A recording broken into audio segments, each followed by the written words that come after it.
এত রাতে এইরকম দুষ্টুমি করে আসবে আর কে সহ্য করবে? হ্যাঁ, এত বদ, গোটা গায়ে কাদা। আমি আর পারছি না, এত বদমাস। এখন স্নান করালে ঠান্ডা লেগে যাবে। থাক, আচ্ছা ঘরেই ঢুকতে দেবো না, ওই রকম করেই থাকবি কাদা মেখে। এরকম করছে আজকাল, যখনই বেড়াচ্ছে মারামারি করছে আর এরকম করছে।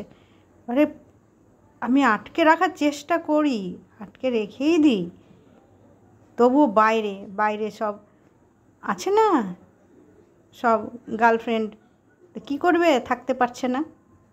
আর এরকম করে আরও সেই মারামারি করছে। এবার আর ও বাঁচবে না, এমনি তো অসুস্থ, তারপরে যেই না মাস পড়েছে তার আগে থেকেই শুরু হয়ে গেছে ওর, কিছুতেই কথা শুনছে না। আজকে এভাবেই থাকবে।